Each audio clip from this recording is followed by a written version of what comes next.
From the News Channel 5 network, this is the Plus Side of Nashville.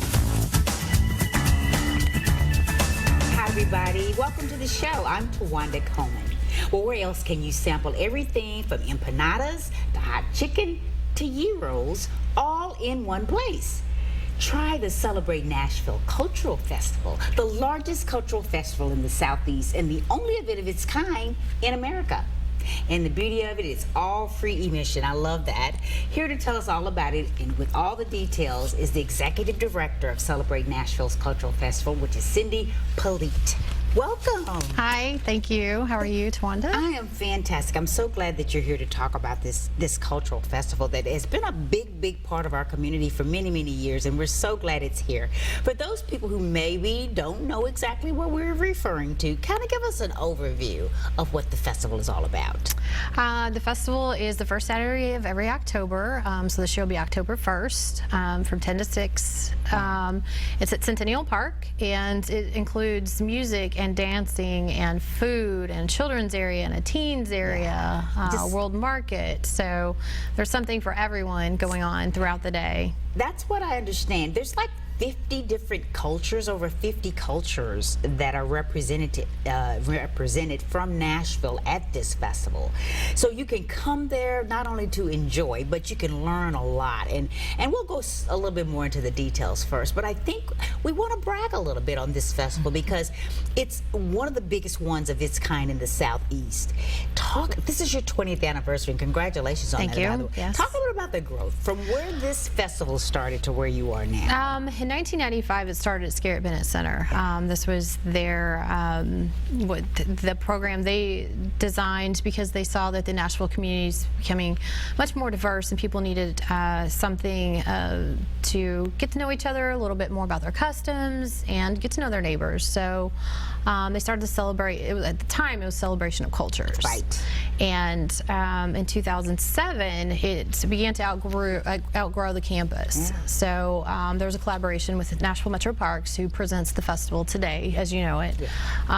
So we moved to Centennial Park, and when we left Scarrett Bennett Center, it was around 2,500 people. Now we expect 60 to 65,000 people. So it's grown tremendously over the years. Yeah. And in celebration and commemoration of your 20th anniversary, I know you guys have expanded it so we can enjoy lots the entire week.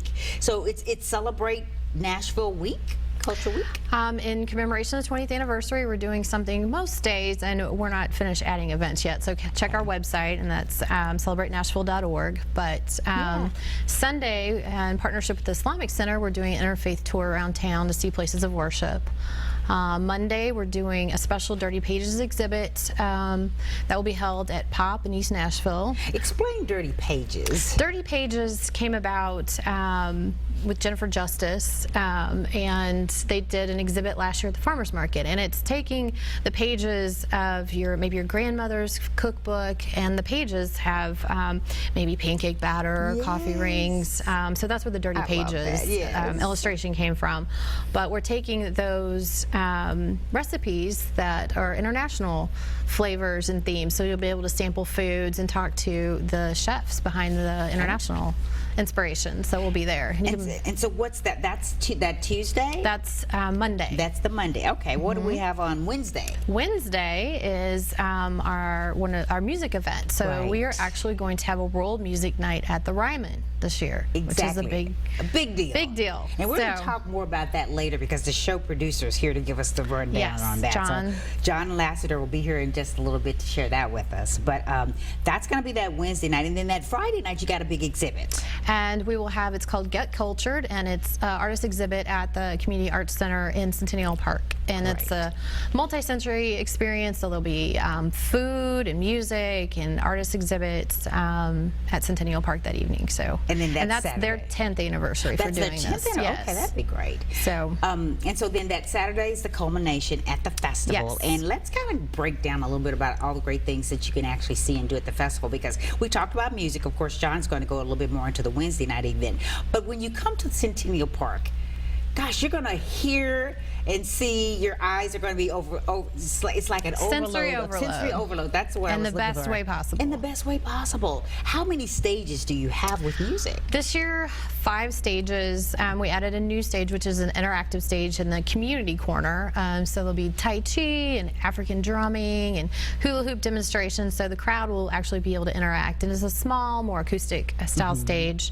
And next to that will be actually the musicians' corner is bringing their beer garden. So there'll be international inspired beers. And next to that is an aerial act with fire dancers and aerial performers. And then if you move further towards the Parthenon, then of course is the food. So you'll be able to smell and hear the food cooking. So as you mentioned, the empanadas, and we have Haitian food from Vietnam, Laos, Serbia, Egypt, Italy. Of course we have Nashville food, so we'll have hot chicken and fried catfish. So definitely go hungry. You know, definitely go hungry, because you don't want to miss out on trying all these different types of food. And we ask that the vendors provide something that's affordable sample so that you can try different foods. So if there's a food that you haven't tried before, make sure that you scope out our menu on our website before you go, and then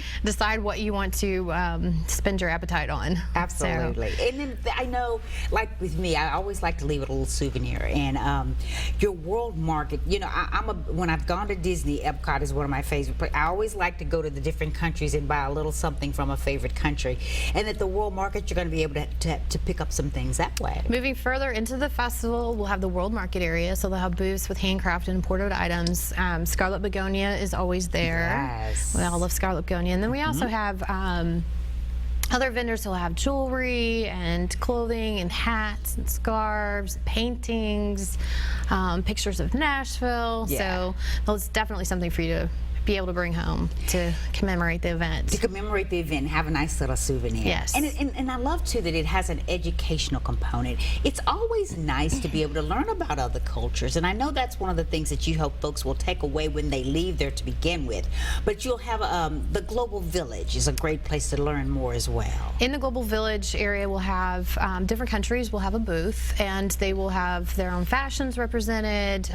There'll be a map so you can see exactly where that country from their country of origin is located in the world, and they'll just tell you more about their culture in a way that they would like for you to receive the message about what they're doing, how they're interacting in the Nashville community. So I think that'd be great. Both children and adults would love that.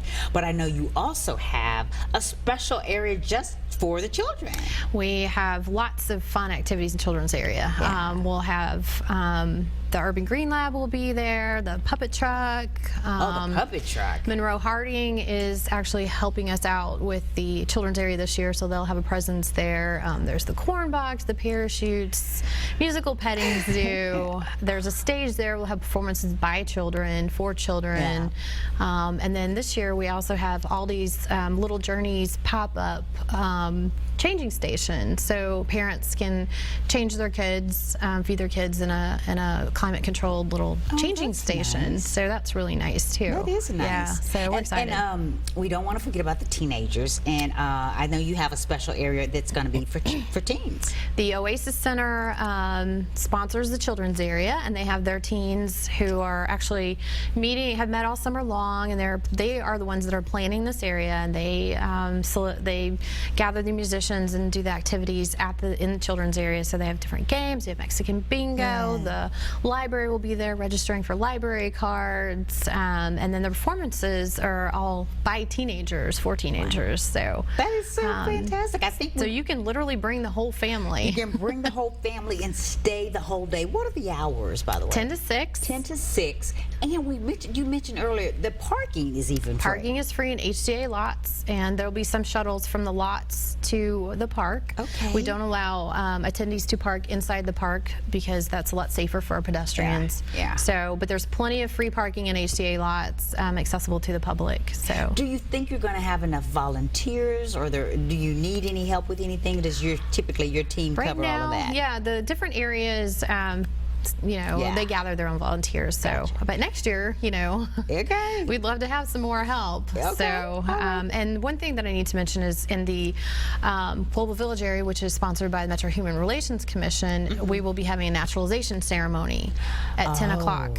So the attendees will be able to see U.S. citizens become U.S. citizens. Special, right there. Right at the event this I love year. that. So we're really this excited. The first year this is the first year for this. We've been working on it for a couple of years. So we're really excited to share that moment with them, because a lot of these people have gone through many journeys to get here. So they certainly have. Yeah. That's so wonderful. There's so many great things to see and do, and we want you to stay with us. But we want to also bring on our friend John Lassiter to tell us more about the big Wednesday night music night, World Music Night, that's going to be fantastic, and that's something that I know folks will want to definitely check out too. So stay with us. We'll be back more on the Celebrate Nashville Cultural Festival right after this.